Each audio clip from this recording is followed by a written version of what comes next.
Thank you, everybody, for coming to another one of these talks about language design. This one's going to be shorter than the last one and more specific. This one is about declarations, so we're going to go into some syntactic issues in the language about how you declare things like variables and functions. And factorability, which is the act of moving parts of your program around relative to each other. And I would say refactorability, which is how I said that last time. But the word refactor sounds very serious. It sounds like, oh, my code is terrible and I had to refactor it, right? Which is a thing that we do. But I want to get across the notion that code transformations and factorings, for certain styles of programming well, are fluid things that happen all the time, right? So that's the subject of this talk, is to go into that a little bit specifically and talk about how a language could support that kind of programming in a way that is not really being supported by other languages. All right. Now, to kick it off, one of the things that I talked about last time, and one of the reasons the talk was really long last time, is because I felt the need to establish that there was a really big gulf between what are generally considered to be best practices among programmers generally. And if you go read a programming book, what the author of that book will tell you is right about how to program, or if you go to programming school, what they will teach you, right? There's a big gulf between that and what high-end game programmers are finding empirically to be true when they try to solve really hard problems at high levels of performance. Now, I don't want to put forth the idea that game programmers have some unanimous idea of how to program well. That's obviously not true either, right? If you ask a lot of people, you'll get different opinions.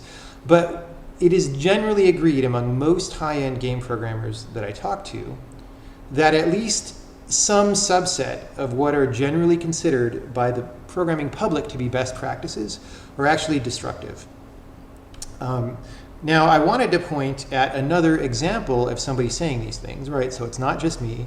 Or if this idea that best practices are not necessarily best is shocking, there's some other people who will give you their own viewpoint on that. So one of those people is Mike Acton. He gave what appears to be this really great talk at cppcon just a few weeks ago, and the slides are up here on slideshare.net. The video of the talk is not available yet, but I'm hoping that it'll be made available soon because it's a really good talk. And what it'll show you is when a serious game programmer actually needs to sit down and confront problems in reality, how that leads them to conclusions that are different than the ideas behind these best practices, right? Mike is the engine director at Insomniac Games. He works on a number of major, well-regarded, big and complicated games and has to solve problems on those games. And so he's really worth paying attention to and worth taking seriously. So if you're one of those people, if you're a Rust enthusiast or a D enthusiast and you think, wow, this guy Jonathan Blow is kind of a wacko, not believing in all this stuff that everybody else tells me is the right way to program, you don't have to listen to me. You can listen to some other people too, who, again, I'm not going to pretend that Mike has the same viewpoint as me, but there are similarities, right? So he approaches game programming, or high-performance game programming, from this lens of what he calls data-oriented design, and I think it's a very valuable viewpoint, and I would encourage people to check out this talk and see what it says. Now there's a problem. Okay, so I've said that these best practices are different from what people are finding in reality. And when it comes to programming languages, that leads to this problem in reality, which is that when someone sits down to design a new language, they do it through the lens of idealism manufactured by this consensual belief in these best practices, right? So these languages are designed to support those best practices, or sometimes to enforce those best practices when it comes to issues like safety, for example, right?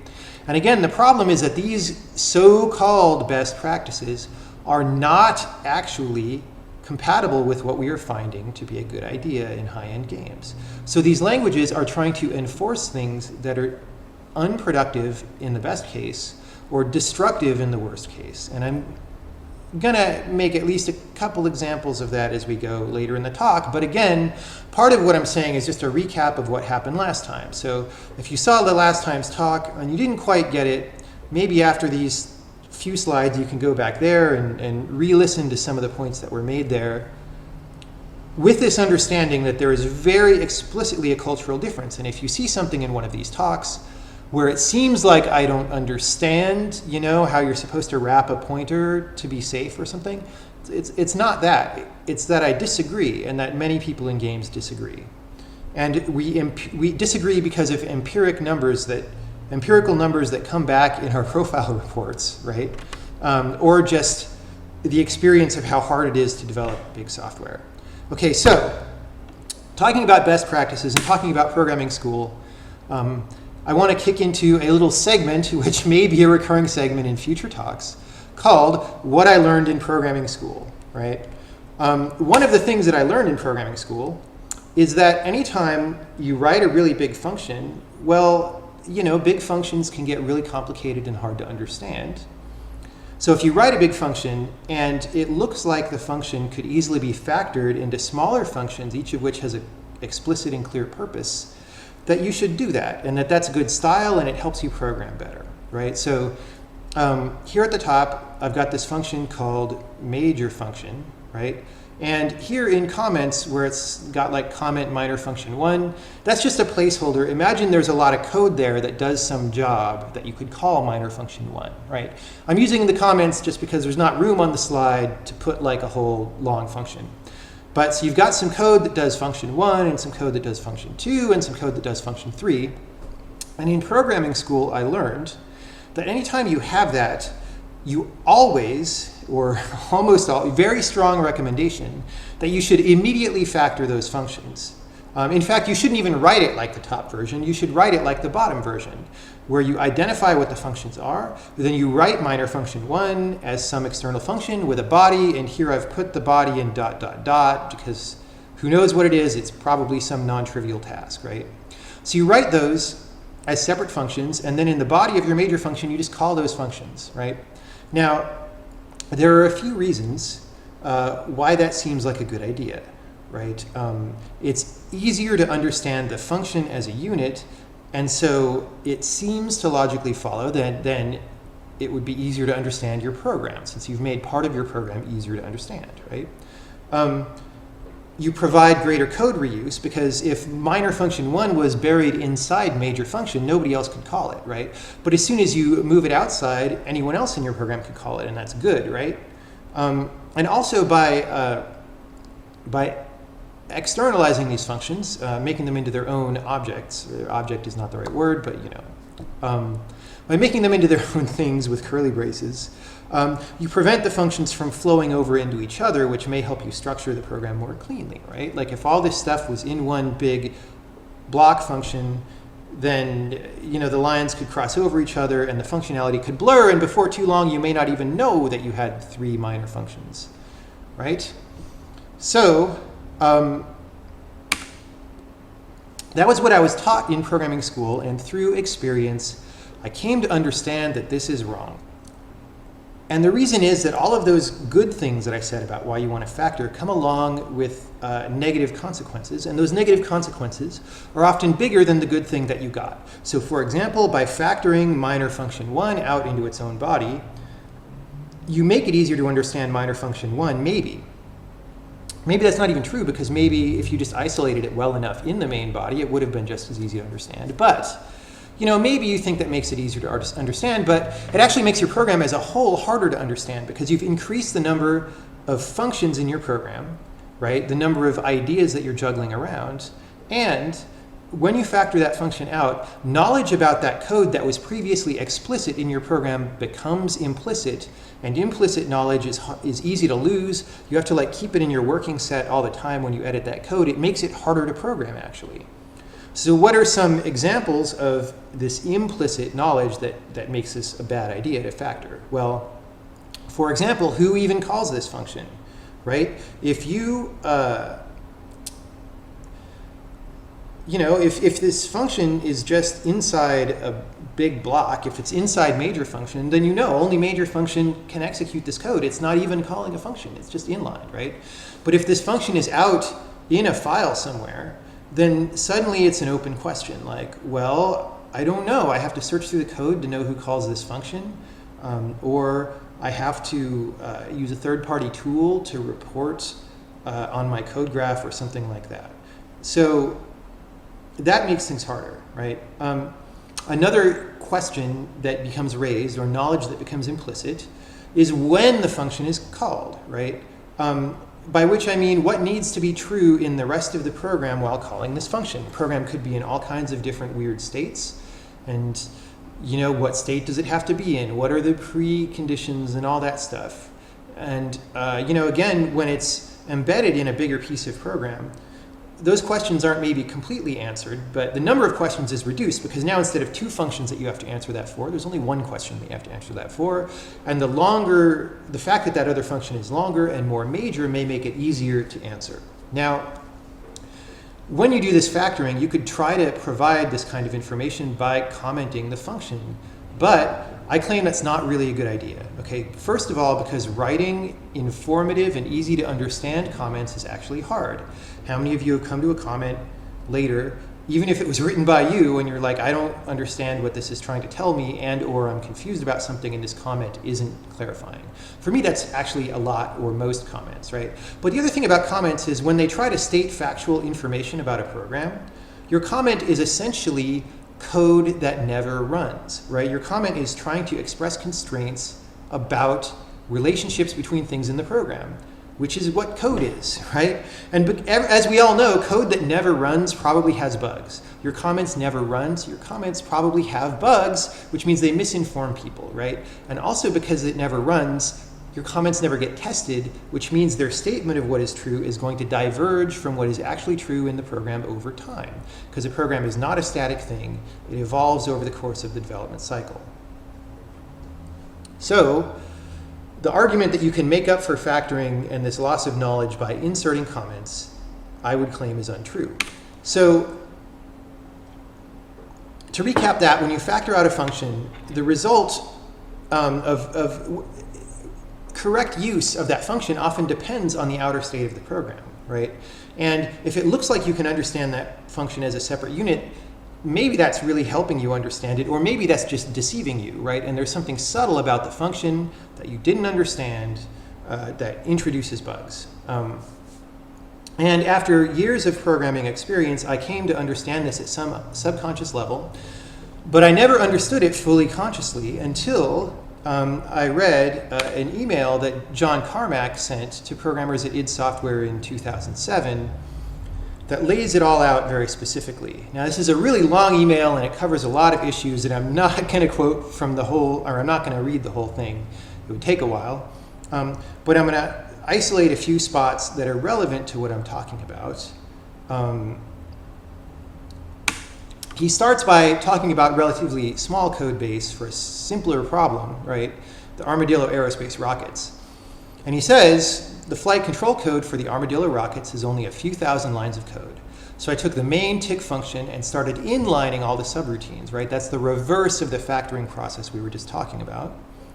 While I can't say that I found a hidden bug that would have caused a crash, literally, I did find several variables that were set multiple times, a couple control flow things that looked a bit dodgy, and the final code got smaller and cleaner, right? So then later in the email, he's talking about larger games like Rage, which was his project at the time.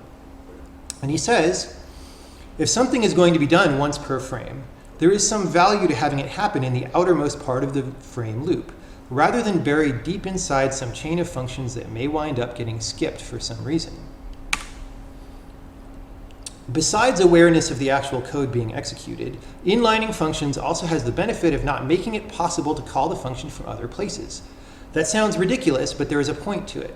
As a code base grows over years of use, there will be lots of opportunities to take a shortcut and just call a function that only does the work you think needs to be done. There might be a full update function that calls partial update A and partial update B, but in some particular case you may realize, or think, that you only need to do partial update B, and you're being efficient by avoiding the other work. Lots and lots of bugs stem from this. Most bugs are a result of the execution state not being exactly what you think it is. And this last sentence is important, so I'm going to beat it like a dead horse. Most bugs are a result of the execution state not being exactly what you think it is. And so when you factor your code into more functions than you needed, you encourage that kind of bug to happen, right? And this whole idea that I've spent the last 5 or 10 minutes talking about is contrary to commonly accepted best practices. It's contrary to what I was taught in programming school, right? And thus, it's contrary to the assumptions behind many modern programming language designs, which is one of the motivations I claim behind wanting to make a language that does what us game programmers actually want to do. Now, there's a caveat to this whole worry about factoring, which John himself wanted to make sure that I put forth, which is in the case of pure functions, so that's functions that don't have side effects, either to their arguments or global state of any kind, don't do input-output, probably, right? Don't read global state of any kind. In the case of pure functions, you don't have any of those kinds of problems I talked about, like, when during the program can this be run? Well, it can be run any time, so it doesn't matter. So you don't have those problems, you can factor more readily. You still might want to be a little careful about it because you are, in a way, increasing the number of concepts in your program. But it's better in the case of pure functions, and that can be a goal of language design, and as it often is, and we'll come back to that later. But going back to John Carmack's email for one last point, he says, I know there are some rules of thumb about not making functions larger than a page or two, but I specifically disagree with that now. If a lot of operations are supposed to happen in a sequential fashion, their code should follow sequentially. And, John Carmack is one of the best programmers in games, if not the best programmer. So when he says something about how to program, I at least take it seriously, right? Fortunately, in this case, he was saying something that I already agreed with, so it's easier to believe. But I didn't realize consciously that this is what I thought, right? And so I think there's a lot of value to people coming out and saying blatantly things like this, right? Which is one reason why I want to put forth things like this in this talk. It's not to make C++ or D or Rust programmers mad. It's to say, no, really, this is the experience that we've gained over these years, and it's important to us to leverage this experience into whatever way we may find of programming better in the future.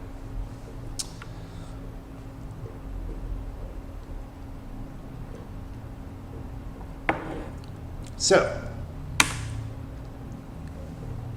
now suppose we want to find middle ground sometimes. Suppose we've got a big, long block of code, and we don't want to totally factor it apart into pieces and make it more confusing, but we want to use some code a little bit inside. Well, if our language supports locally scoped functions, then we can factor it into a local function instead of a global function, which to a small extent reintroduces those kinds of problems I talked about, but to a greater degree it mitigates them, right?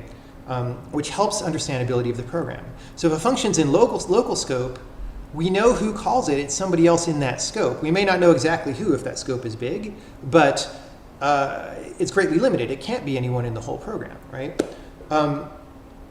If it's locally scoped to that function, then what states can the external program be in? Well, only the states that could be true for that external function, right? So it's much like the case when it's just an inline block. So I think locally scoped functions are very interesting for that fact, right? They aid you in keeping a clear understanding of program structure. C++ didn't until recently provide locally scoped functions, but it has for a long time, along with C, provided local blocks, right? So you're just programming along a big linear sequence of statements, and you can, with curly braces, open a new scope and just start typing stuff. And you can declare some new variables in that scope, and then you close that with curly braces, and whatever you declared inside there can't then be referenced from the rest of your function, right? So that the concepts don't spill out. It gives you a way of increasing hygiene and keeping things contained while keeping all the goodness of that inline code idea and without introducing the confusion of factoring things out. So local blocks, local scopes are a good idea. And there's another idea that they're good for that I think a lot of people are not going to be convinced by in the beginning, but this is a real thing. They're good for when you're doing a series of similar actions that you don't want to factor into a common function yet, if ever, right? And so what I'm going to talk about next is when you're programming in an exploratory way, you're just getting started with these concepts that you're programming, so you don't know how they're going to come out, right? And you're just trying some stuff. So here I've got a code example. It's way simpler than what I'm actually, think of this as a simple analogy for what I'm actually talking about, which would not in any way fit on this slide because big functions are big, right? So I'm making this array of some character pointer, right? And each one is data for a person. So the array is called people. And then I've got 3 blocks here that are all basically doing slight variations of the same thing. I'm creating a new character, I'm setting his name, and I'm adding him to the people array. And yes, if you're a C++ fanatic, you'd probably put the name in the constructor and all that. But again, imagine that we're doing this for a situation that's more complicated than what is actually on the screen, right? So I do this 3 times. One time the character's name is Mike, one time it's Leon, and one time it's Josephine. And as I've commented at the bottom, an example this simple looks like bad, messy, ugly paste code, and it kind of is. Like, you shouldn't probably ever type this into the computer. But in real and more complicated cases where you're building a complicated program, you might not really know what you're trying to do. And the differences between each of these instances might be more than just setting the name. You might start out with 10 or 11 differences, and after experimenting for a little bit, you might, and the differences might not even be the same, right? They might be disjoint for each one of these sets of curly braces, right? And then over time, as you gain experience with these concepts, you wrap your head around it, you change around the abstractions a little bit, and then you figure out what the real differences are, and then you're ready to factor the code. But at this point, when you just type it in, if you don't understand your code, you don't want to factor it prematurely, right? So maybe I've developed these concepts for a while. I understand now clearly that all I need to do is change the name. So now I'm going to take the next step, which is let me clean up that code by factoring it into a function, which here I've called maker, which does all that job of making a new character and setting the name and adding it to the array. You know, now that it's factored into one function, I can't have paste errors and that kind of thing. And I just call it 3 times with the names, right? So that's better code, unambiguously, than on the previous slide. I would like to make a locally scoped, just regular old function, but in C++ I can't do that. So here I've done it with a lambda, which is what this syntax is. And we'll get more into this syntax later if you're not familiar with it. But anyway, I'm declaring a function that's allowed to access this array people by reference. Now, one reason I might not want to do a lambda like this in C++ is performance is now questionable. I've heard reports that a lot of compilers will do like a heap allocation to store the data for the variables that lambda captures, like people. And that's not really something you want if you don't want to take on that overhead at random points in your program. But in a language that's designed more around this concept, you wouldn't have that problem. So whereas you wouldn't always want to do this in C++, especially if you're doing something performant, in a newly designed language or in a more modern language that cares more about closures, it's much more feasible, right? Okay, so then the third step, again, is, well, maybe set up the people is not the only function that wants to set up people. You might have a set up the other people somewhere in your program, and now that wants to call maker, and so now we've factored it out all the way into global scope, and now anyone in our program can call maker. Someone says, proofreading fail. I'll check out that later. So anyone in your program can call this now, and hey, that's good stuff. Maybe.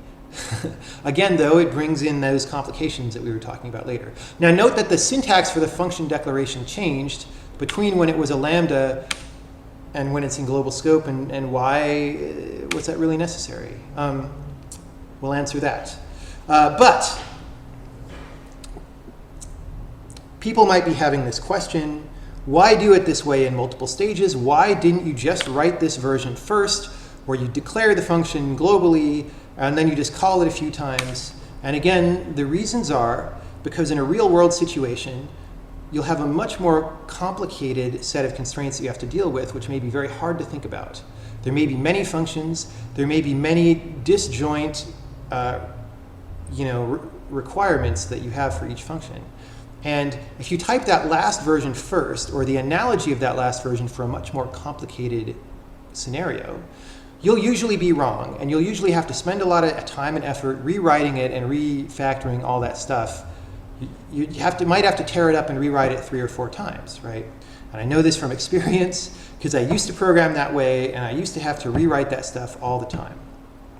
Instead, if you start simply by a linear set of statements indicating what you have to do, and then as you discover what you really have to do and what the commonalities are, then you factor out, then what you're doing is what I'm talking about down here.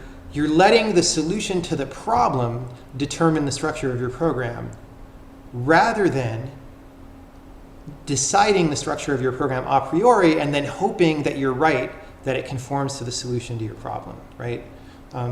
Because you're often going to be wrong if you try to guess. But the way that I'm talking about, where you write it at an inline level and then you gradually lift things out into existence in the global scope, gives you a smoother way to approach the problem, where you don't really have to rewrite things. You just discover what your program wants instead of you trying to tell your program what it should want.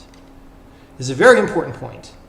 If you haven't heard this before, if it sounds strange, if you're hearing that and saying, oh, I don't really know if that's the right way to program, I can reference you to another person's talk, which is specifically about this. My friend Casey Muratori has a talk about semantic compression, or it's an article, and you can read it at this location. And he talks all about a similar process to what I've just discussed, with a different example, with a user interface example. So if it sounds weird, check this out. I promise it's a really good way to program, actually. Once you learn how to program this way, a lot of things become a lot easier. Quality of life goes way up because you don't have to tear up things that you wrote all the time. Okay, now if we want to design a language that supports this kind of programming paradigm, we want to choose a syntax that's supportive, and it should probably diverge from the syntax of C and C++, because as we saw, they're not necessarily very friendly. As I move that function around, the syntax has to change.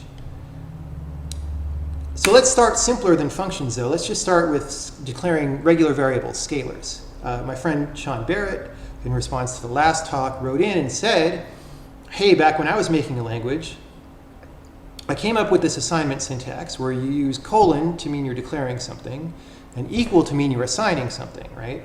And it's this orthogonal set of symbols that you can use in different combinations to do the kinds of things you want to do in C or C++, right? So in this top line, f colon float means I'm declaring the type of f. It's a float.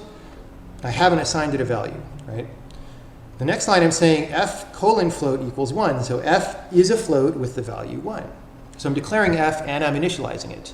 In the third line, f colon equals 1. It's like f is a type I'm not specifying, but it's equal to 1. In this case, the type inference in the language would kick in and fill in the blank between the colons and the equals, right? In the last case, I can say f equals 1, and that just means, well, f had better been declared as an integer or some type that is compatible with the number 1. As with any syntax, it's a little bit alien if you haven't seen it, but once you're used to it, it makes a lot of sense. I don't want to make the case that this is exactly a syntax that any new language for games should use. I don't want to do that at all. That's not Sean's opinion either. There are reasons, for example, you might think that colon equals is a little too much like equals and that you might get confused or something. I think they're less like each other than equal and double equal are in C and C++, but it's a legitimate thing to think about. You might think that it's too much punctuation in your program or something. I don't know. But what I do want to put forth is a target of consistency and understandability, right? We can benchmark any kind of syntax we come up with against whatever idea, whether it's this or some other idea, that we find has maximum consistency and maximum understandability. And we could even give up consistency and understandability in order to get things like brevity or something like that, right? But we should at least understand what we're giving up. And if you start with the syntax from something like C++, you'll never understand what you might be giving up because it's so confusing already, right? Now, to be clear about that colon equals, these two statements are the same, right? If I use this auto like I have in C++, then f colon auto equals 1 just is the same as f colon equals 1. There's an invisible auto in there. So that was scalars. And now if we're designing functions, how do you declare a function? We want a similar consistency. And we want to avoid meaningless syntactic changes that create drudge work as I gradually factor my program from its beginning state into its final state, right? So what are my desires? What do I want to be able to do? I want to be able to paste a function between local and global scope. I want to be able to switch that function between being named or being unnamed, a lambda, right? Anonymous function is another name for that. And I want to switch between that function being a method or not. If methods are even really a thing in whatever language this is, and there's a good reason to think that maybe we should get off the method train or never have gotten on it in the first place, that's beyond the scope of this talk. That's probably next talk, right? So for this talk, I'm talking about points 1 and 2, about how do you just move this function around in your code without having to do meaningless syntactic changes. So to illustrate that, I want to go to another example that instead of just declaring a function, uses a function as an argument to another function, which we didn't do last time, right? Last time we were just calling a function. So here, we're setting up our people. We've got an array of people. We're putting Mike, Leon, and Josephine into that array of people.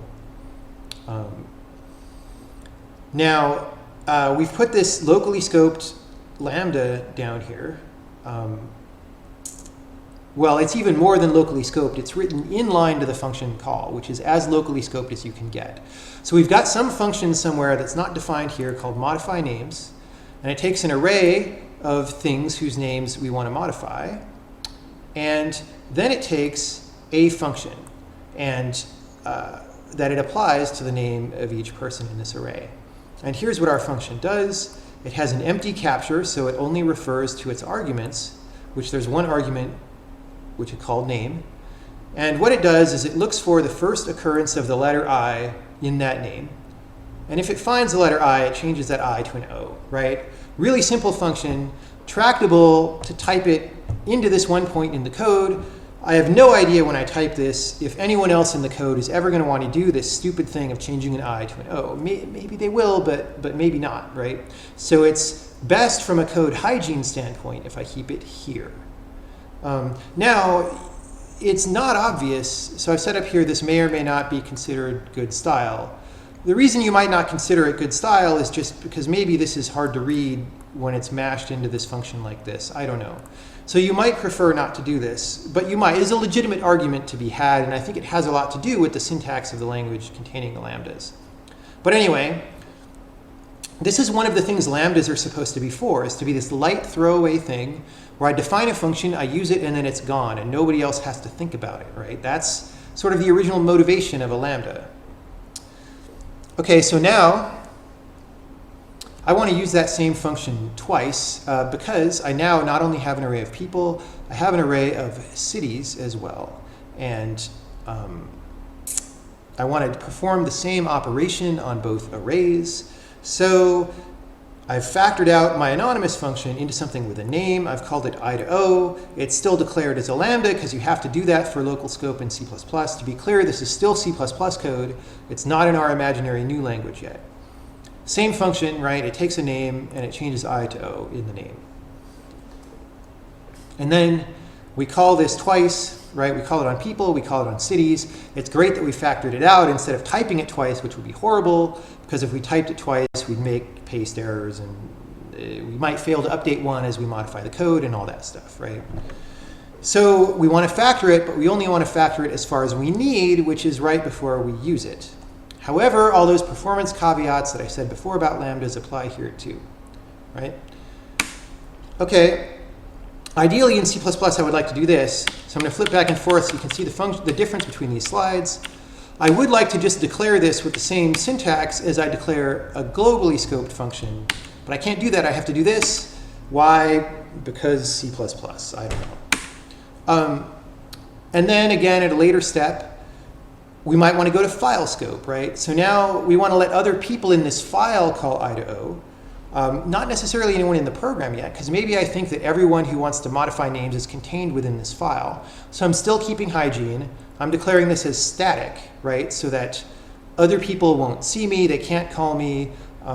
My link time is improved over the whole program if I do this for a lot of functions, because there's fewer functions to confuse the linker, right?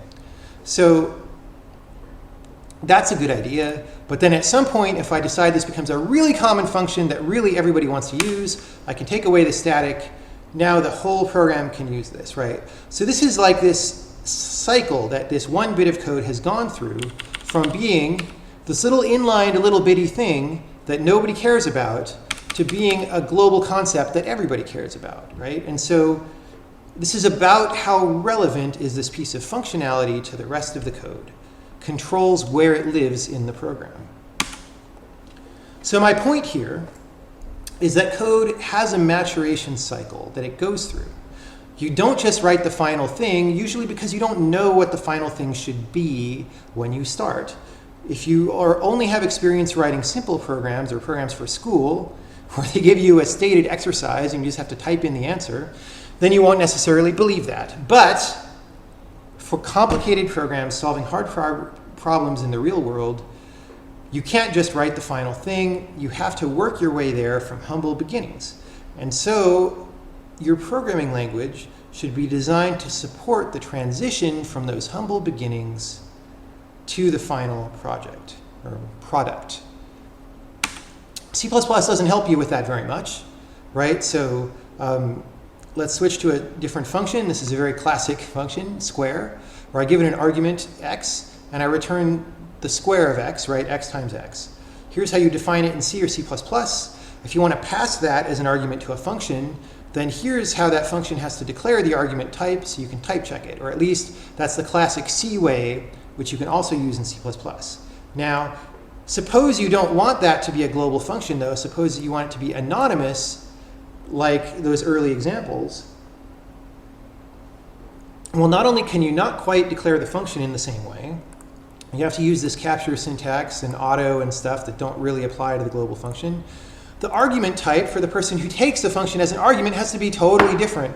You probably have to use this standard function craziness, or you have to write something yourself. And as soon as you pull in standard function, like you're in for a lot of complications that you may not be ready for, again, having to do with compile time, quality of error messages, size and speed of code, understandability of the program. All these arguments that I made in the last talk come into play here. Now Rust has lambdas as well, and they do a little bit of a better job, right?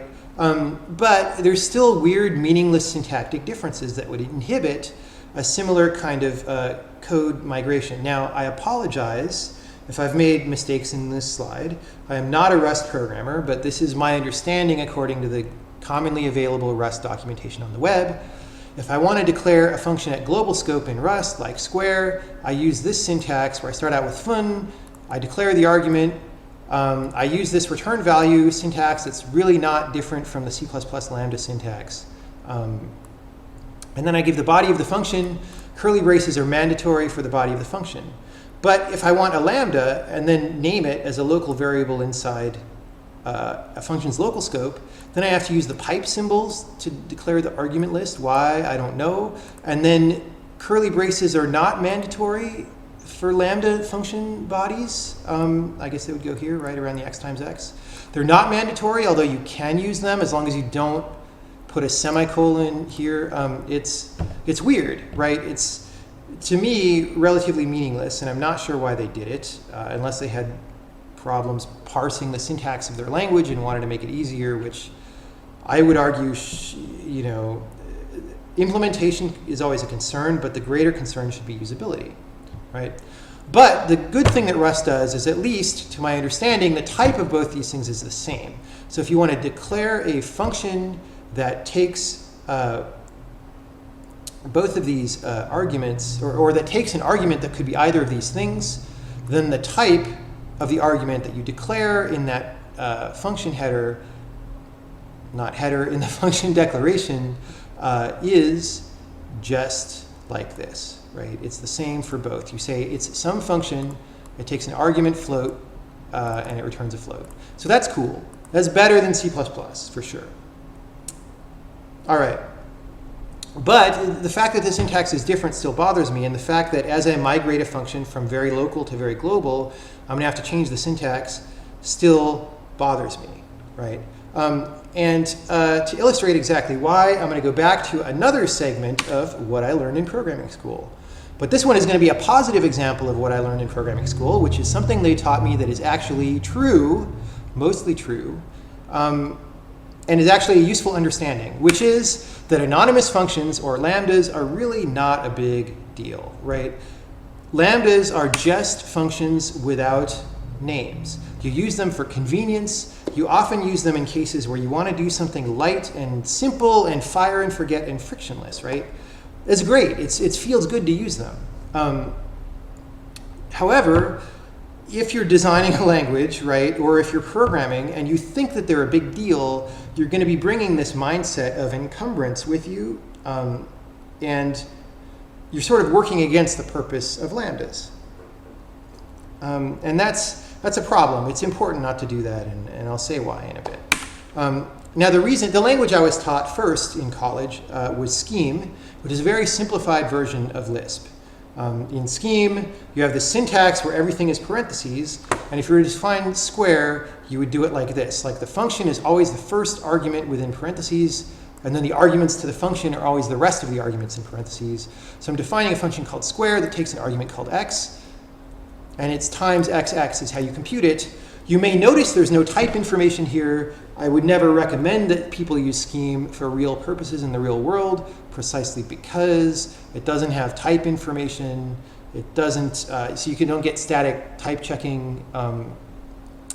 It doesn't, the syntax makes it hard to read sometimes. There's a lot of reasons. It's garbage collected, our favorite, or my favorite reason not to use things in the real world. But it was a really cool language for learning principles of programming in a way that's different than you see them in a language like C. So at first, though, it looks like the syntax might be a little different. Like, okay, if I want square to be a lambda, then I have to do this. And, well, at least all this part looks exactly the same. But, this part to the left is a little different, including the word lambda. And isn't that weird? Well, a little bit. But actually, what you learn as you learn more Scheme is that define is a syntactic sugar. It's a macro that actually expands to this line that I have on the bottom to define symbol lambda, right? Or R value, or whatever you put in that right side. If you're defining a function, right, it's this. So what does that mean? Well, the syntax then, the syntactical difference between a define and a let is just the word define or let. The rest of it is exactly the same. So in a language like Scheme, lambdas are just not considered a big deal. They're organic. They're part of how you do stuff, and you just happen to give functions a name a lot of the time if you want to refer to them. Now, part of the reason it's so natural in Scheme and Lisp, right, which has had this since the 1960s, is that because the language is garbage collected, you can just make a closure that holds the value of your variables and a pointer to your outer scope, and your outer scope will stay alive for as long as you want. And the thing that makes lambdas seem a little bit complicated in modern languages is that, if you assume the outer scope is alive, that may be a mistake, because a lot of the time we don't want the outer scope to be on the heap. We usually want it to be on the stack, actually, if we want our language to be performant, right? So you have to capture things off the stack or whatever. But the thing to keep in mind is that that's just an optimization, making it more complicated than the foundation is conceptually, right? Lambdas are not new top secret government technology introduced by C++. They've been around since the freaking 1960s. before I was born, and I'm pretty old at this point, right? So please understand that. So I think that should be reflected in the language. So if we concoct a basic function syntax, our lambdas shouldn't look different from our function, from our non-lambda functions. Or like lambda is not even the right word, like our anonymous functions should not look different from our named functions, right? So here's a function in C, here's how I would declare square. And in our proposed language, I'm going to propose, and again, this is not a serious proposal for all time. This is only for the purposes of this talk, to illustrate a consistent and understandable function syntax that doesn't change depending on where things are in the program. So at top level or local scope, I'm going to claim I can do the same thing. I can type exactly the same series of characters. I can say square colon equals, right? That was from our slide with Sean's ideas before, where the colon says I'm declaring something and the equal says I'm also giving it a value. And that value is some function that takes an argument that's a float called x and returns a float return value. And here's the body of the function, return x times x. So that's not that different from a lambda in C++. A few relatively minor syntactic differences, but we're using it everywhere, right? So if we go to some random code and we call some function where we want to pass this as an argument, what we type for that argument is exactly the same as what's up here, right? The only difference is the name assignment, this square colon equals, right? That's all. The rest of it is exactly the same. And again, if this seems a little verbose, recall that in most of these new languages, you can elide this return value if you want to. Whoops, that's not how you spell both.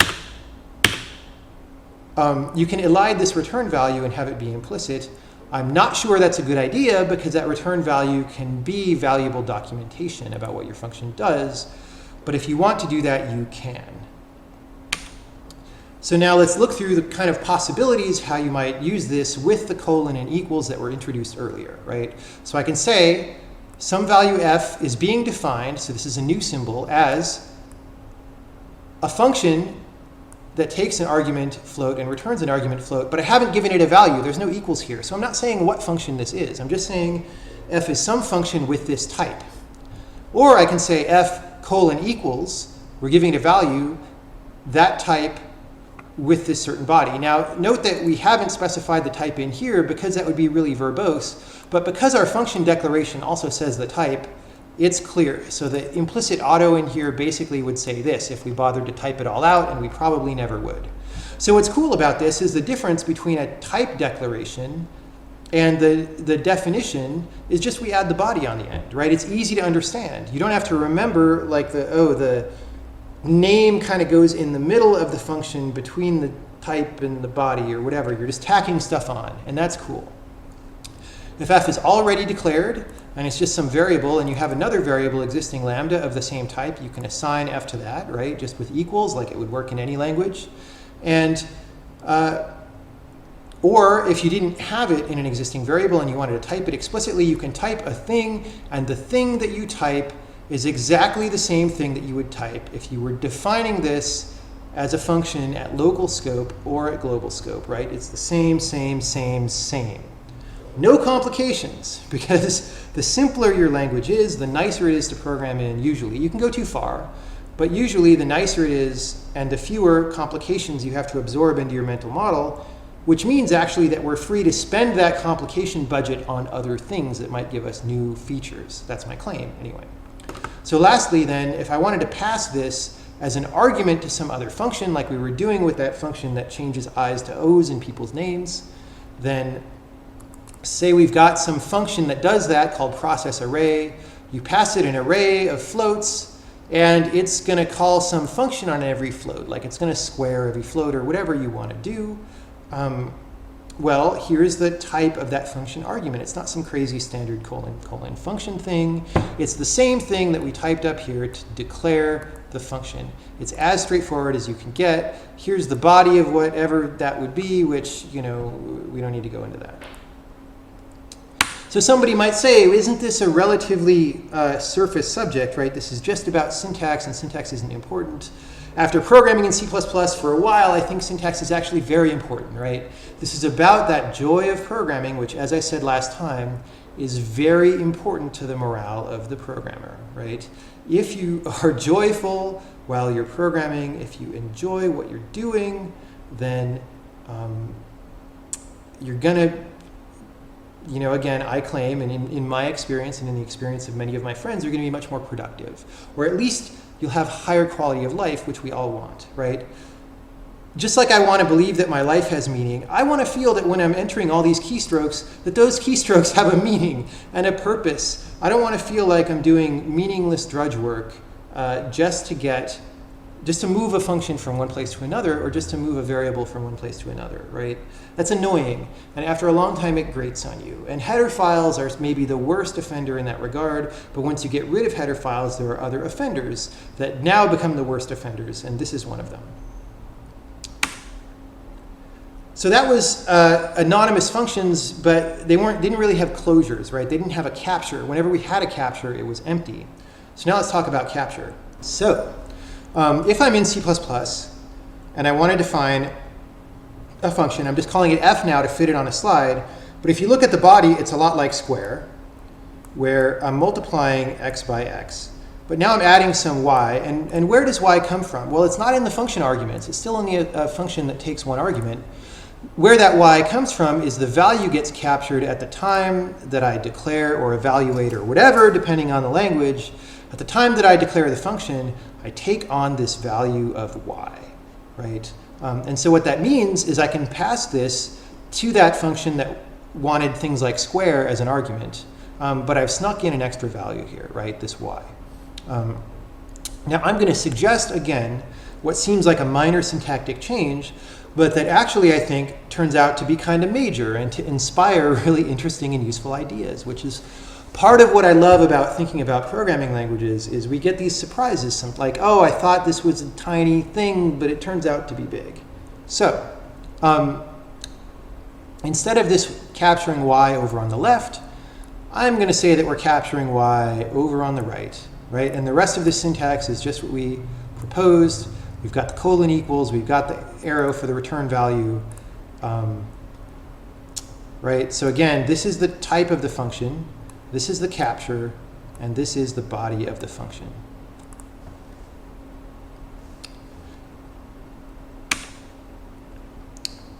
Now, there are a bunch of reasons why this is a better order, I claim, to declare things in. One is that you don't really want the capture to be considered part of the type of the function, right? You want the type, first of all, to be cleanly on the left, so that if you want to delete this, if you want to change this from an assignment into a declaration, you just put a semicolon here and delete the rest of the line, right? And now, that's a very fast copy and paste operation, right? You don't have to do all sorts of weird edits or whatever in the middle of the line, so that's useful just from a pragmatic day-to-day using an editor thing.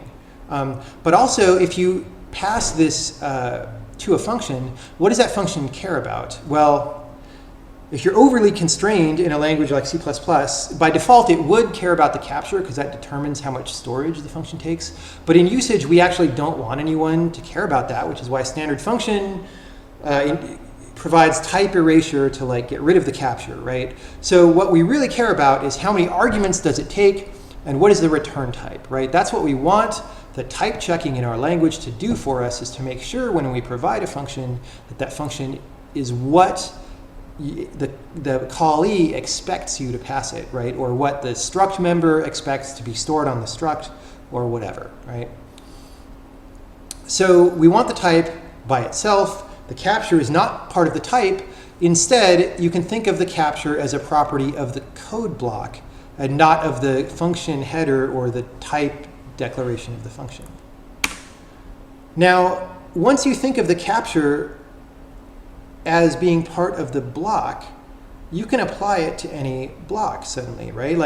I have an inline block in the middle of a function. Why couldn't I put a capture on that? Well, what would that mean? Because it's not really a function.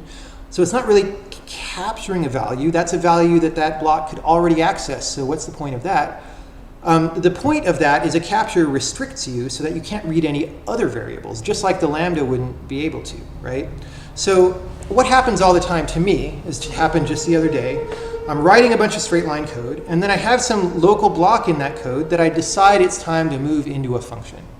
And that local block might be 50 lines, 100 lines, it might be pretty long, right? So what I do is I mentally think, okay, this block, when I move it out of the scope of this function, it's going to need to take some arguments now to supply the local variables out of that function's scope that block used to be accessing. And I think I know what those were. You know, it's this variable and that variable. There's only two, right? And usually, so I factor that out. I define the function. I hit compile, and I get a ton of compile errors because there weren't really two variables. There were like 7, and I didn't realize it, right? And so now I've got kind of this mess because C++ compilers are not very good at continuing after giving you the first error or two. So often you can't even see which variables you needed in one shot. You have to like fix them one or two at a time and recompile and fix a couple more and recompile, and eventually you get them all, right?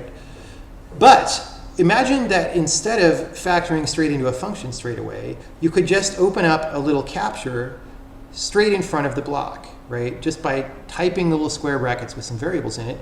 That would be a much smaller syntactic change, and it would tell you if you're right about which variables that function uses, right? And if you're wrong, then the error doesn't happen until the line in the block where the first one that you missed was, and then hopefully I claim, because the situation is simpler, it might be easier to make a better error message, or maybe making a better error message is just a fact of the compiler author caring more. Anyway. So if you could do that, it would be a smaller syntactic change to figure out what the arguments are going to be. Once you've got that figured out, maybe, okay, so you know, maybe you were wrong about that and there was 7 arguments, but you think there's not a good reason for 2 of those arguments. You should only have 5. So before you've moved that code, and while it's still next to the other code in the function, you can do some refactoring to move some of those dependencies out of that block and not require those arguments anymore, right? Then once you've done that and you've got this as a self-contained unit that you're satisfied with, then you can move it out, right? So this capture can help you with this migration from local inline code to function without being so crazy about it, right? In the case of a complicated function. Now, this basically just said what I just said. So, yes. Now, this is all the same stuff, by the way, that you can do.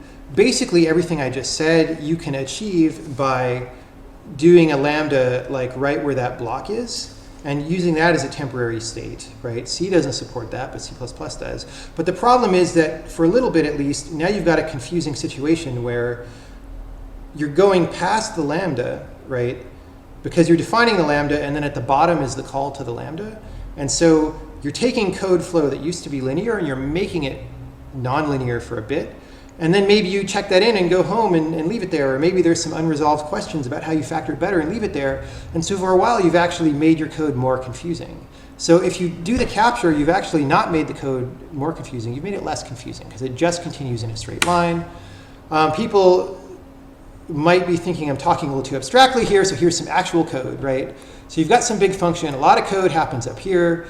Then we set up our people array, and here's our block where we create a character named Larry and we add him to the array. But it's not a function, but it's got a capture, right? And what this capture says is, I assert that no variable from the outer scope gets accessed aside from people. If anybody else gets accessed, then give me a compile error, right? And this is nothing new. This is exactly the behavior that we get with functions, but we're extending it to act on local scopes. And it's not a complication, actually. It's more of a generality, because now we've taken this capture concept and made it orthogonal to the function concept, right? So it simplifies our programming language to do that. So then we go on and lots more stuff happens. So now we've got this whole sequence of stages that we can lift a block of code on to anywhere that we want, right? From block with no capture to block with capture, where we care about what's inside and are asserting about what's inside, 2, a function that takes arguments and is locally scoped, 2, a locally scoped function with a name, or a globally scoped function with a name, right? In our syntax that's proposed here, both of those are exactly the same, right? So capture, and capture is the wrong word now, right? Because capture implies I'm copying these datas into my closure. But what it really starts meaning in this proposal is a subset of the outer lexical scope that I would normally be able to access is now being pared down strictly to this list of variables, right? And the actual copying becomes an implementation detail based on whether this capture is for a function or not. Now, once you've got this, you might think, oh wow, doesn't that help me make things thread safe, you know? Because usually when I write code that's supposed to go in a thread, especially if it's complicated, it probably starts out life as single-threaded code because I wanted to write it and debug it in the simplest possible configuration. And in fact, I probably left debug hooks in where I can compile my code in a single-threaded mode that just keeps that code synchronous, because if something's wrong, you want to go back to the simplest possible situation, right? So most code starts life as single-threaded and goes back to life occasionally as single-threaded within a multi-threaded program. Now, because code started single-threaded, who knows what it's doing, right? If I write an audio system or something and it's originally synchronous, it might be grabbing some local variables or, you know, talking over the network if the programmer was crazy or something, and I don't know. And all that stuff is going to be bad if I then put it into a thread that's asynchronous with the rest of my code. Usually, when I put something in a thread, I have to audit that thread, all the code in it, and I have to know for sure that there are no thread safety bugs in the code. And this is harrowing in C and C++ because you can kind of do it, but the bigger the code is and the more callees the code has, which by the way might be external libraries that you don't have the source code to or whatever, the more that happens, the lower your morale goes about that code, the more likely it is that you're making a mistake and there actually is a thread safety bug in there somewhere that you are not seeing, right? So it would be great if we had more weapons to bring to bear on this situation that C and C++ do not provide. And maybe, in fact, capture is such a weapon, and we can use it to help us do throwaway asynchronuses. So maybe if we manage to resolve all kinds of other questions, like how do you specify what this means, you could have a very lightweight syntax where you say, I'm going to do some block of code in an async way, and that block has this capture, which means I'm assured that it doesn't look at any outer variables. So now when I audit this code, I only have to audit it for a very limited set of things. And in fact, that actually can get better, as I'll go into for a bit. So maybe we can get, in an extreme case, more carefree about doing things like an asynchronous for loop. So what this means is instead of doing 1 to 10 sequentially, I do them all in parallel. And hey, I do this code, but that code is made hardened for threading, at least somewhat, by this capture, right? So again, this capture documents data dependencies. It helps us make them explicit. Threaded code won't compile if we violate the capture. So this helps us tremendously with debugging our programs for thread safety. It's my claim. I haven't implemented this, but this is my claim. Now, we don't just have to put this capture on blocks within functions. We can put this capture at functions in global scope, right, which helps us document and audit that code too, right? So here I've got a pathfinding function. It takes a grid that we're going to find a path through and where in the grid we want to start and end, and it returns some path result. And it's got a capture. What does it capture? Well, I've got this debug config that I use to help visualize the path find while I'm in development. And maybe when I compile a release build, I even compile this out so the capture would be empty, right? But for now, I'm going to say I want to be able to access this. But aside from accessing that, I can't actually touch any other globals. So even though this pathfinding routine may get very complicated, I have an insurance policy about what it touches, and that's cool, right? And if I don't want that insurance policy, if I'm just starting out and I want to just make it work and I don't want compile errors, I just don't put the capture. I just do this and I just type my code, right? And if I never want the capture, I never want the capture, and I'm flying free, right? I'm going commando. But if I want this added insurance policy, I can add it optionally, right? And again, that's great because it's a concept that applies to functions, and now it's orthogonal. I can use it anytime, anywhere. I could probably even use it at the statement level if I want to. I probably don't need curly braces. Now, one thing about capture is if we use the C++ semantics for it, right, then the problem is that this is only a local insurance policy, right? Like what this means when you define a lambda is I'm only containing these values in the local scope, right? But then if I call some people, they're not subject to the same requirements. So if we want a really serious version of this, we can introduce another syntax, which basically changes the single bracket to a double bracket or whatever other notation you might like. But what this says is, this is contagious like const in C and C++, so that any callee is subject to this restriction as well. If I try to call another function and it does not also provide a guarantee that is a subset of my hard capture guarantee, then we'll get a compile error, right? Now, I'm not really a big fan of const in C++ and C. I think it's actually a giant pain in the ass a lot of the time. You end up in all these situations where you have consts strewn all through your program, and then you need something not to be const, and you have to change tons of things. So I don't like that. But I believe, at least it seems to me, that this kind of opt-in mechanism would work a lot better than const. Because, you know, when I make things const correct is the term for it, which has nothing to do with program correctness. So it's a propaganda term. But when you make things const correct, right, you're not getting that much of a serious real-world benefit out of it. You're sort of getting the benefit that people aren't going to change what's inside this value, right, if it's a pointer. You know, I usually don't have that problem, so it's not that great. You're getting maybe the vague, fluffy assurance that sometimes the compiler could do a better job optimizing the code, but you know, in most cases I don't care, so I don't want to poison my whole program with that. But here, I've had a lot of agony trying to make things thread safe and pulling hair out because I didn't know if my code was thread safe, and this really would make me feel better. So as an opt-in safety mechanism, I would be all over this. Again, you know, someone's talking about why the double brackets. The difference is just if I really want this to be an orthogonal concept to what happens in functions, then single brackets only applies to my current function, just like it would for a lambda, right? Like if a lambda calls somebody else, that somebody else can access any global variable. They're not subject to that capture. It might have a totally different capture, right? And what we're saying here is anybody that I call, once I pass this entry point, anybody that I call can never access anything besides the scope defined here. It's a very, very hard restriction, right? Which is why it's double brackets instead of single brackets.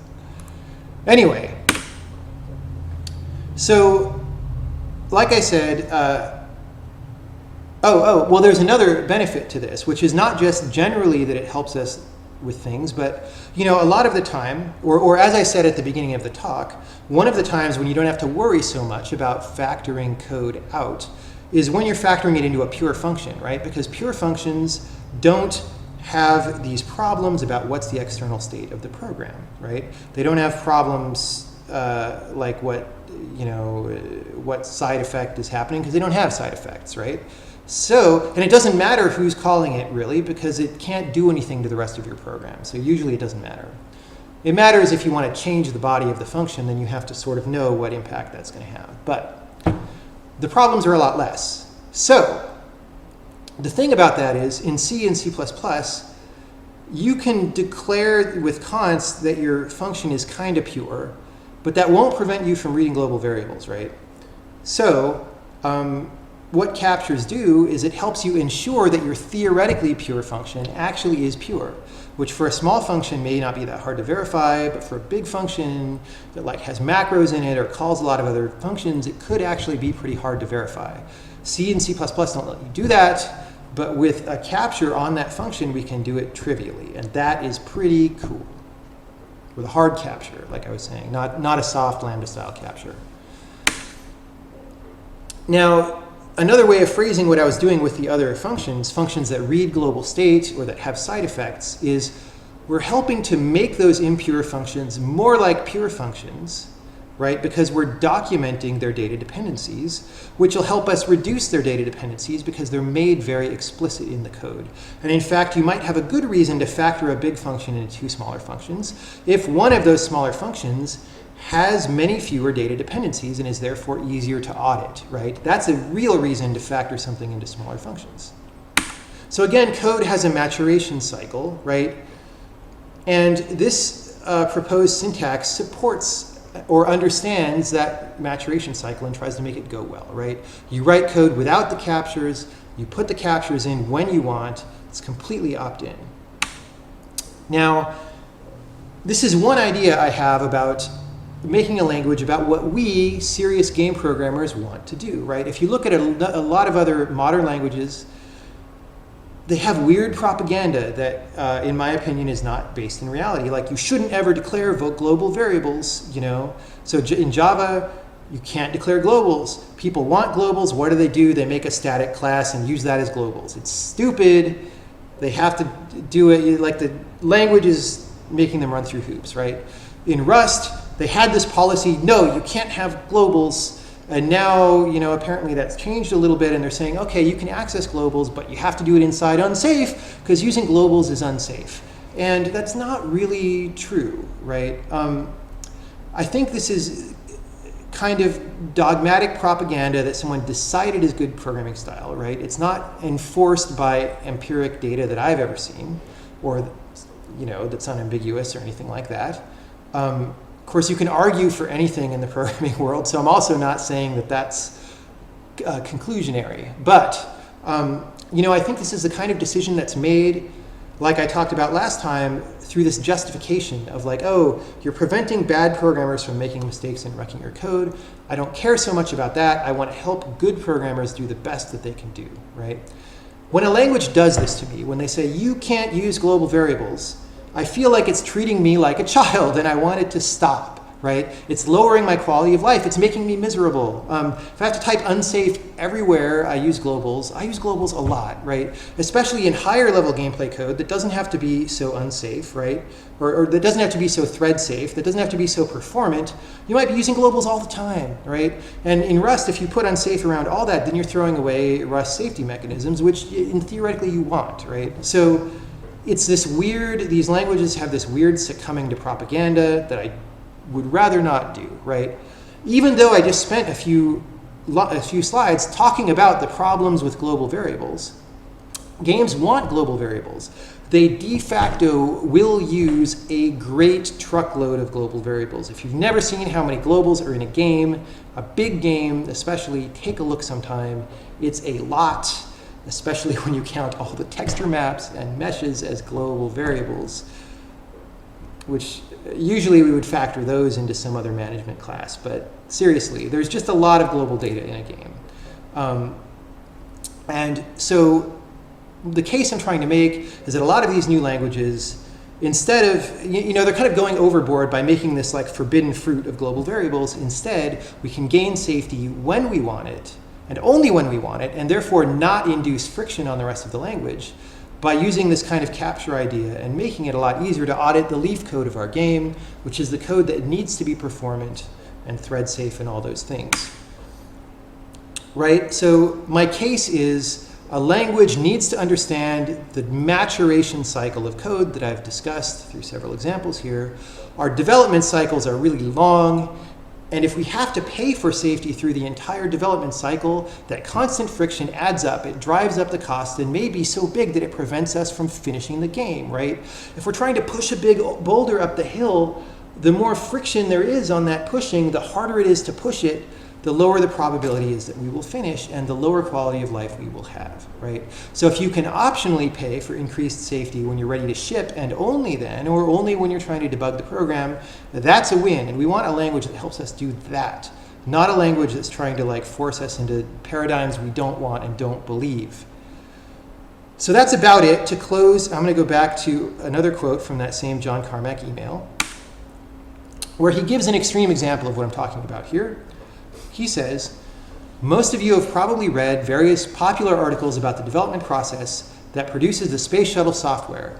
And while some people might think the world would be better if all software developers were that careful, the truth is that we would be decades behind where we are now with no PCs and no public internet if everything was developed at that snail's pace, right? Now, I don't exactly want to draw too close of a parallel between the space shuttle software development process and these more modern languages that try so hard to produce safety, like Rust and, you know, Haskell or something else.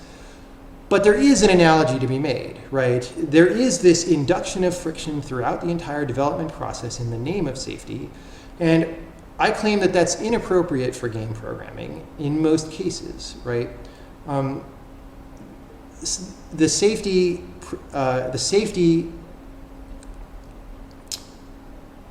induced by those languages, and thus the friction applied to us as programmers while we're trying to use them, is less than this crazy space shuttle development process, which you should read up on sometime if you haven't heard of it, because it's serious. But the same principle applies, and I would rather not live in that world where I have to fight that friction all the time. So that's my thoughts for today. Thank you for attending the talk. It'll be up on YouTube before too long. If you have thoughts, you can email me at language@tekla.com. This is not a mail alias. Again, this is just a one-way email address for now, but I've gotten a lot of very thoughtful emails from people who are very interested in making a language for games. So far, probably about 125 emails, and some more have probably come in over the past hour. So, if you have thoughts, if you want to say some of these ideas were good, if you want to say they're terrible and they suck, email me at language@tekla.com and we will talk about it. And thank you, and I'll take some questions for a while. Why not use contracts instead of captures? So contract-oriented programming is a whole thing that actually gets really complicated. Again, so I talked about this concept of big idea languages last time. Contract-oriented programming is a big idea. There may be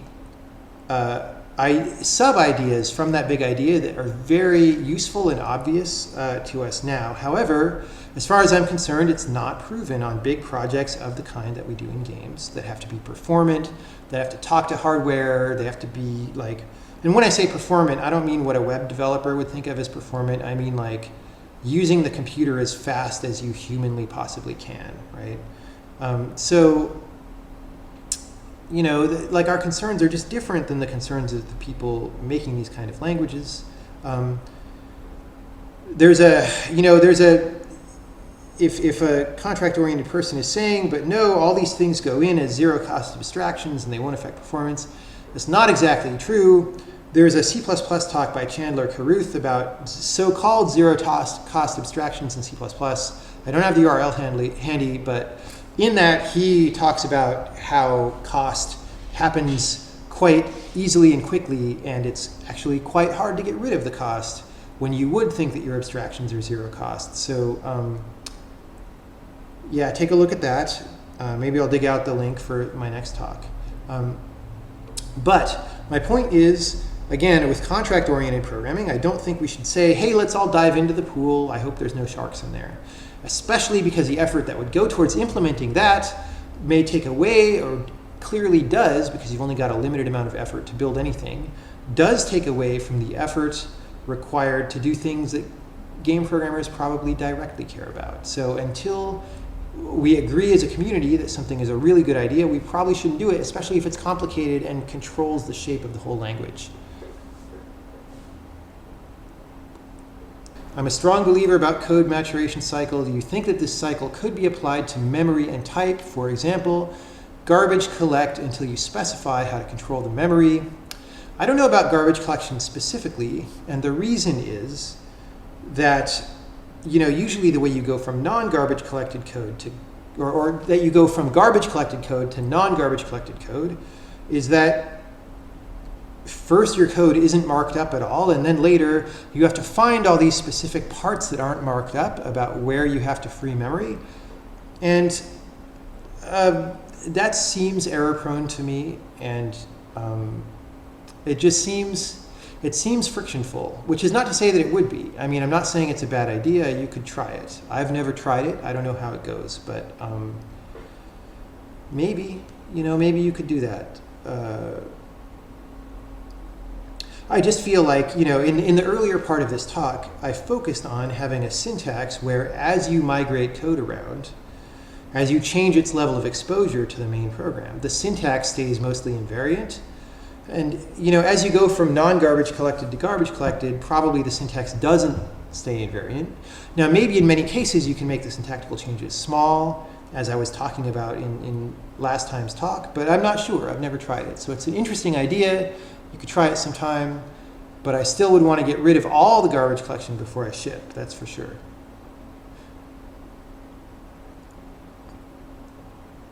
Do I have an idea for how to make memory management errors easier to fix?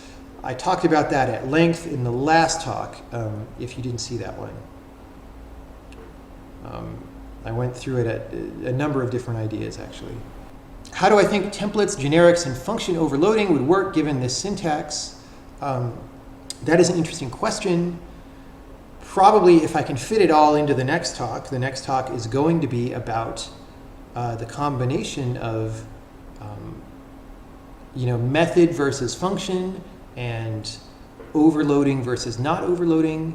Because there's an inconsistency in the concept of overloading, which is that that interferes with this migration, which is if you're going to declare a function in local scope and assign it to a variable, right, like f equals lambda of whatever, now you can't overload that function, right, because you would have to assign f to some other value, because most languages that I've ever heard of don't let you overload regular old variables. You have to use this function idea, right, this weird extra binding of a function to a name.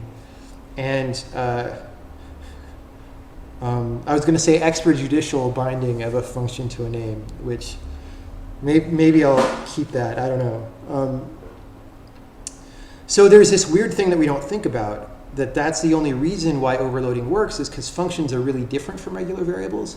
And maybe you want to make functions more the same as regular variables, so maybe you don't really want overloading. But then if you want to get rid of objects and inheritance, maybe you do want overloading again. I'll talk about all that next time. What are my thoughts on providing more support for control of memory management, like specifying arenas, and all this kind of stuff? Yes. Game developers, especially high-end game developers, all the time want to control memory allocation. They want to specify their own allocators that have different properties. Any language should support that. I actually don't think that's one of the harder problems, so I'm deferring that until later. But we should ensure that we don't lose that capability. We should ensure that we don't land on a language design where that capability becomes hard or messy or whatever, right? Because it's fundamental to what we want to do. Would I have built-in types like vector3, vector4, matrix 3, matrix 4? I think that would be a good idea. But one of the fundamental questions for next time is what is really required to make that kind of type useful to everybody? And that is contained in this idea of objects and methods and whatever, and whether you drank the object-oriented Kool-Aid. Someone's talking about coroutines being super useful. I actually have no experience with coroutines in real production shipping code. I would be interested in hearing experience from anyone out there who uses coroutines and finds them robust. For example, I've heard that folks at Q Games lately use coroutines a lot and swear by them. That was one of the things that came in by email. I'd be interested in hearing about that. Any thoughts on namespaces, modules, etc.? Modules in Rust, D, and Python are giving me friction when I'm used to organizing the namespaces in C++ and C#. Okay, I don't really have C# experience. I have a lot of C++ experience, and my experience there is that there's too many names for the same thing. Like you have file scope, which is sort of a namespace of its own, but not really. You have a struct or a class, which has its own namespace, right, implicitly, and then you have a namespace, which is sort of like a global static struct with no members, and which you declare things in by putting them in curly braces, which is a pain. I don't really like C++s that much, but I like Rust's even less, because Rust has this thing where, hey, anytime you're declaring a struct or a module or anything, because of this nebulous thing about safety that is not really justified by real world concerns that I've ever seen. At least not in my field. Maybe there's research in other fields showing this to be so, but in games not.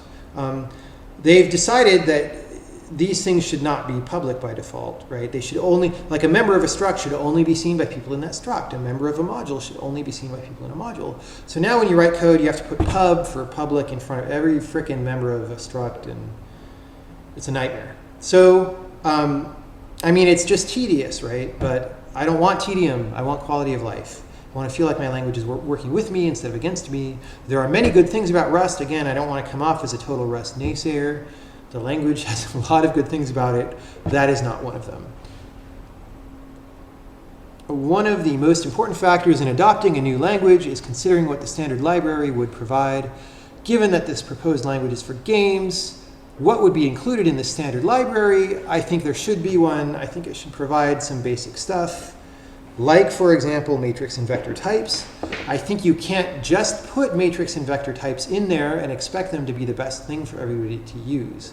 I think it requires some thought, and it requires some thought not at the level of the standard library, but at the level of the language design. And I would like to talk about that again in a future installment. Because, man, if we had a vector 3 that was standard in C++ or in games, it would make integration with libraries and with other people's code so much easier. Like, oh my God, it would be great. But there are good reasons why we don't, actually, and why there hasn't been some committee declaring that the game industry shall now use this one specific vector 3. So I would like to get into why that is next time.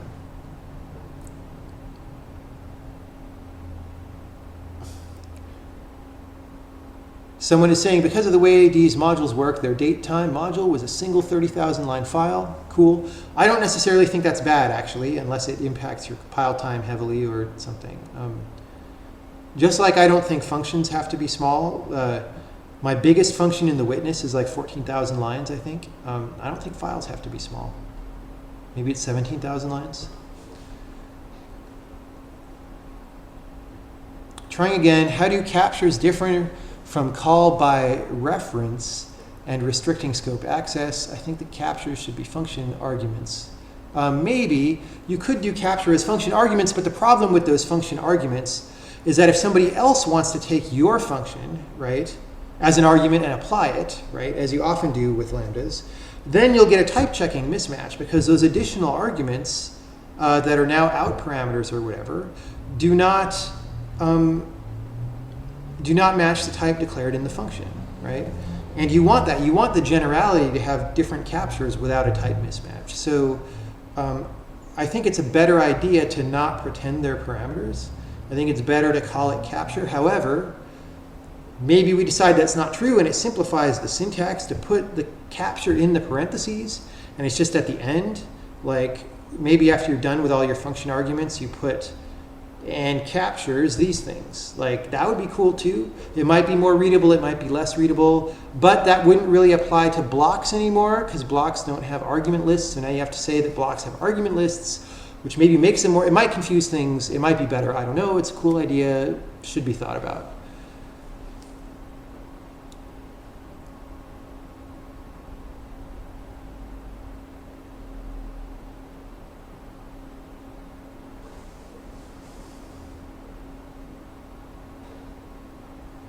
Have I given thought to using compile time interpretation of code to generate generics? Not necessarily to generate generics. I don't know if that's necessary, but yes, in general, yes. Name parameters were not discussed this time. Games often have insane pipelines and require intimate knowledge of memory layouts of the data in the engine. Would you like to see a language where the compiler is required to make available the memory layouts of data structures so you can make tools that are more tightly in sync with actual engine code? Yes. Not even for external tools, but for the debugger, right? When you compile your program, there should be some specification in the program to a greater detail than we have in C++ today about where data resides, right? And what exactly that is, I think, only can come from specifically looking at what we want. I gave some hints about a little bit of it before, having to do with the stack and heap, but that's just to do with allocators, right? And generally, with regard to your program as a whole, you might benefit greatly from having this kind of data embedded in the program. Maybe it's in a metadata file alongside the executable that gets output. I don't know. We should talk about it. I haven't thought about that seriously, but I guarantee some people in the games industry have, and I guarantee some people are already doing it, actually. So that is an area for future discussion. Thank you, everyone, for coming by. And I'm apparently going to do more of these talks because I've at least got an idea for one or two more.